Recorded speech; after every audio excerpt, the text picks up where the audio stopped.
one of them was surprisingly more conservative than me as a Christian. I was like, wow, I did not expect that one coming.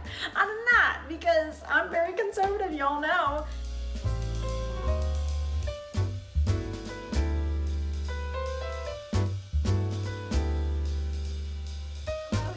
So welcome to today's video. We're gonna do something a little different as I share with you guys about my experience with online dating. I want this to be more of like story time with Molly. So I'm in my kitchen here. Nothing glamorous, but I'm gonna make some tea because y'all know if you follow me on Instagram, which if you don't follow me on Instagram, I'd love to have you join over there. I post on stories pretty regularly. But if you follow me on Instagram, I share about tea a lot because I love tea. I don't drink coffee. Anyways, let's heat up. Let it heat up. I can't talk. Let's heat up some water and I will begin my story with online dating. Okay, so here's the thing. When I became a single mom, I was like, you know what? The only way I'm probably gonna meet somebody because I'm at home all the time and I live in a small town and all the things, how am I gonna meet somebody? The only way I'm gonna be able to meet somebody is probably through meeting someone on online dating. And it's funny because I'm at the age where when I was single the first time, online dating wasn't a very popular thing at all. Like people didn't meet through social media. I think online dating was a thing, but it was just not very common. And I was in Bible school at that time, like that's how I met my former husband. So it was just much easier as a single person, no kids, to meet someone out in the real world. So I was like, this is it. This is my only way of meeting somebody. So some of the story is funny. So I signed up for online dating, and actually this is kind of embarrassing but funny. For my 30th birthday, yes, let me think about that. Yes, I think so. For my 30th birthday, my parents paid for me to do eHarmony, because those Christian online dating sites are so expensive. It's ridiculous how much they charge. And so I was like, this is what I want for my birthday, Mom and Dad, which is so funny and silly. But yeah, so I tried it. No luck with that. So let me just say right up front, I never went on any dates with anybody that I met through online dating. So it never got to that point. So as you can tell, this is kind of a flop of a story. But I talked to a few guys. So I tried eHarmony. I tried other dating sites, tried a couple of them. I've tried Hinge. I have tried that Fifth dating app. It's like a Christian dating app. I kind of signed up for Christian Mingle and some other Christian ones, but didn't really do them very long. Ended up like deleting the accounts. But online dating for me has been a stressful, weird process. Like it didn't turn out the way I expected. I think in my pride, let me get my cup of tea real quick. In my pride, I thought, oh, I'll easily meet somebody. Like I don't know. I was prideful about myself. I was like, I'm gonna easily meet, like, I'll probably get lots of messages from people. And that is so like, that I'm even saying that. But I kind of thought it would be, I don't know, easy to meet someone. Not necessarily easy to meet like my future husband, but that I would like have lots of conversations and it would just be an easy thing. And I feel like God like humbled me to be like, no, Molly, that's not how it's gonna go down. That's not the way it's gonna be. And so I got messages from people, but nothing to the point where I was like, okay, I really like this person. I want to go out on a date with them.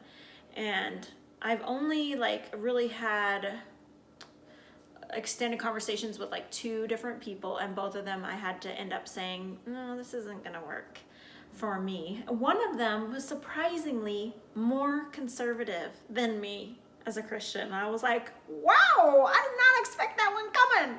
I did not, because I'm very conservative, y'all know.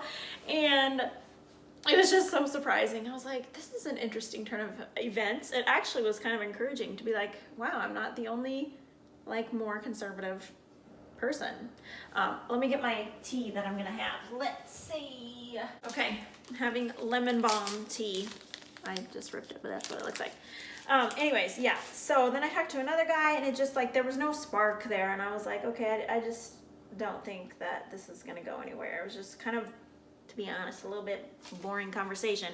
But I learned a lot of things through online dating. One, I learned that guys have no clue on how to take a good picture of themselves. It's so funny. Like literally, my takeaway from online dating is it's hilarious. Like hilarious. The things people post, the pictures they post. One guy posted, not someone I talked to, but a picture of him and a donkey as his main photo. A donkey. I was just like, I guess, whoops, my phone just went weird. I was like, I guess it's supposed to be funny, but it's just weird. And so many guys like pictures of them like laying in bed or pictures shirtless.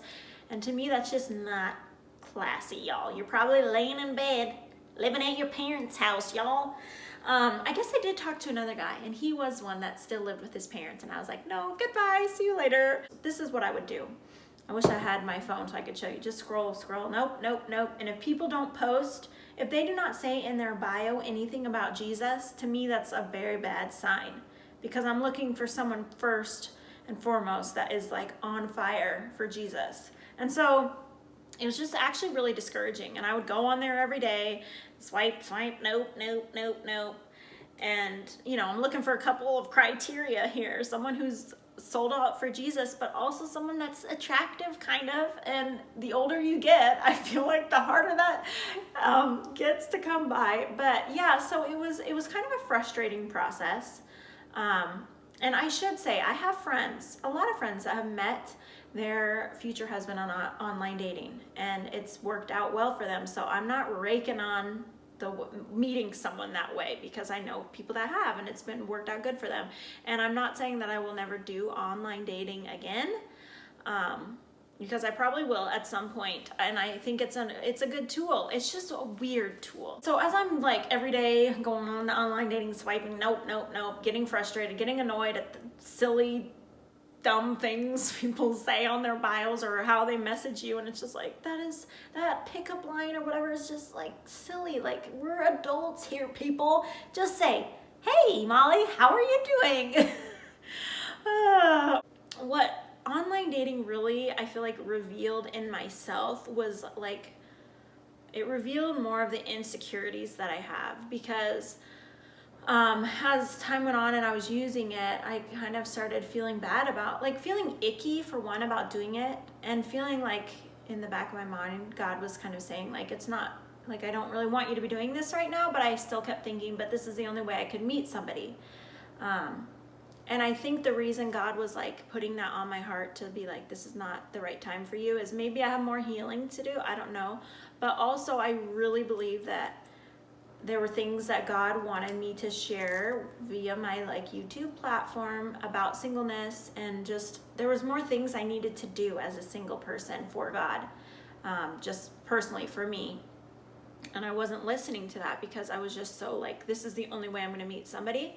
And I think that's a really bad headspace to be in, where we are like putting God in a box to say, but this is my only option, God. Like, when we know that God is the God of miracles, God is the God that like his ways are so much better than us, and often God does things that are unexpected. So why would I put God in that little box of saying this is the only way? Like, and really when it comes down to it as well, like, I want to meet someone not by my like forcing something, by swiping through thousands of people to, oh, I finally found the one, but that I want it to be so clear that it was God ordained, that God brought that person into my life, and it wasn't my manipulating or trying to get something I wanted.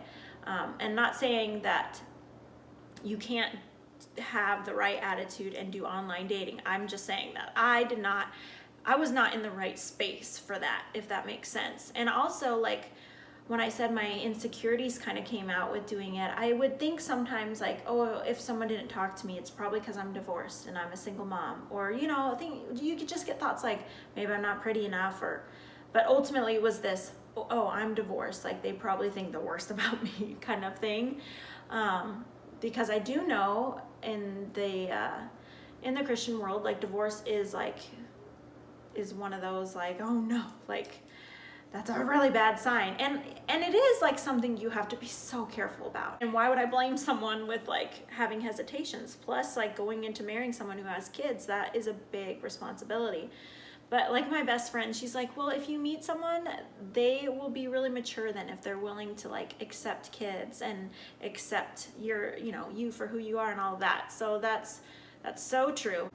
I think what God has really reminded me the most is like, just leave it in God's hands. Don't try to manipulate it, and pray about it. Like, sometimes I'd feel guilty about praying for my future husband because I would feel like, well, I don't want to be obsessed about that. Like, I don't want, it just seems kind of silly praying about that. And I realized that no, like, I should pray about that because God knows me better than I know myself. So he knows what kind of person I need, and God cares about our heart's desires. And I also think that in marriage, we often, if you're married to the right person, have the greater ability to serve God together in a greater and more impactful way. Why wouldn't I pray for that? So it's funny the things that we sometimes feel guilty about, that God's like, I never intended for you to feel bad about that. I think it just felt silly a little bit because I'm older now, and it's just so weird going through this dating thing again, being older, being like, I'm not that 20-year-old like little like, oh, kind of, you know, about guys and stuff. And it's weird navigating and figuring out, how do I handle this now? But I definitely have more things I want to share about how I want to go into dating differently in the future. Questions that, you know, I asked on online dating, just getting those things right off the bat before wasting my time. Because for me, meeting someone in person is a lot more effort than just messaging someone, because I have kids and my time is limited. So I definitely will do things differently this time around. I'm more grown up a little bit. I have more of a clear idea of what I'm looking for. So I want to share with you guys some of those thoughts about dating, what I want to do differently this time around. So I'll probably share that in future videos, but this is all I got to share about online dating. I hope you enjoyed. I didn't even drink any of my tea because I've been literally talking the whole time. So I'm gonna just end here, y'all. I will see you in my next video. Bye.